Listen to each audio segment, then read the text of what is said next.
Good evening, and thank you everybody for coming. Celebrate the nuptials of Peter and Eileen.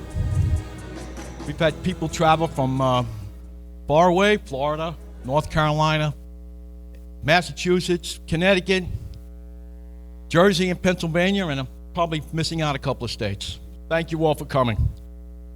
Nancy and Peter, great party last night, the rehearsal dinner. Thank you. Excellent time. As most of you know, Eileen's my firstborn with Mary.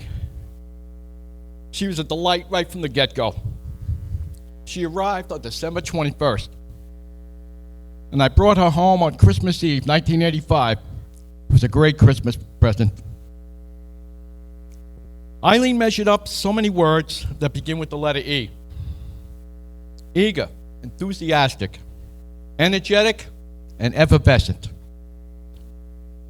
She was fun to be around, and still is, and open to anything and everything. Eileen was extremely verbal and social as a young girl. Her first word, even under the age of 3, was supercalifragilisticexpialidocious. I put that in 2 words here, and I'm sure I have it phonetically spelled correct. For the spelling bee, I don't think I'd get it right. She would often entertain the older kids on the block with saying Mississippi, Philadelphia, be able to pronounce the words clearly. She was a good big sister too. She set the stage and the bar for Brendan and Erin to grow up, be social, and do good at school. One clear memory I have is the night before the new school year, and Brendan was going to go into middle school. And during the meal, he said, "I don't think I'm going to do as well as Eileen." And I reached into my father knows best quotes, and I said, "Don't worry about it, B. Just give it your best, and you'll do fine." But because Eileen set that bar, Brendan and Erin went on and did just as well, and even better at some places. Didn't know really where to start with this, and Marty captured a lot of the similar sentiments that we have with the union that we have here. I did want to start off by saying thank you to the wards, and thank you to my parents for hosting us. Wanted to give the wards a little bit of insight or an anecdotal evidence as to how committed Peter is to when he has a family. I'm not sure if any of you, when we grew up, our backyards were all connected and everything like that. Anybody play Ghost in the Graveyard back in the day? Yeah. But when Peter was about 5 or 6 at the time, and I was about 7 or 8. And we had neighbors that were probably 12, 13, about, yeah. And yeah, I was getting a little bullied back in the day. And we had a pitch in our backyard. And so what happened was, it's getting pushed around and everything like that. And my 6-year-old brother ran down the hill and pushed these 12-year-old kids around.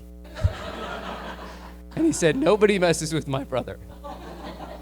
And it was, my dad, I think, got a little bit of a smile. And then he realized, oh, Peter's only 6 years old, and they're 12. And he calls him in immediately and said, "Peter and Chris, get in the house right now." And my dad gives Peter, of course, ice cream, because that's what he likes. Yeah, he always ends the day with ice cream. But I think what I'm trying to say is that Peter is, what he says is impactful. He says it with conviction, and we just can't thank you. If you grew up in our house or you visited often, you knew one thing for sure. Eileen was the star of the show.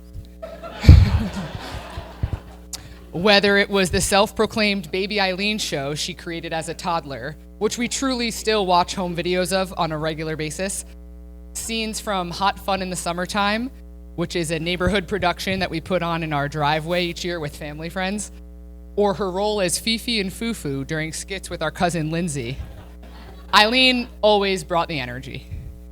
After she was recently called up to participate in a skit during an improv show during her bachelorette, Catherine asked, "How did it feel to be on stage?"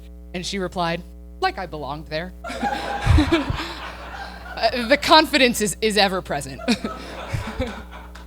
Although Eileen's dream career of being a Hollywood actress didn't exactly pan out, her flair for drama is still featured in late-night cameos when she uses silly voices or pretends to be an animal wrestling me. Peter, maybe it's for the best that your bedtime is before 10 p.m.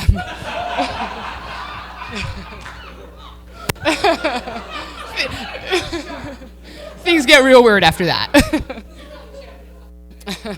My dad hit a nail on the head earlier when he said Eileen was a great big sister. She really served as a role model for Brendan and I in many ways, academically, socially, and athletically.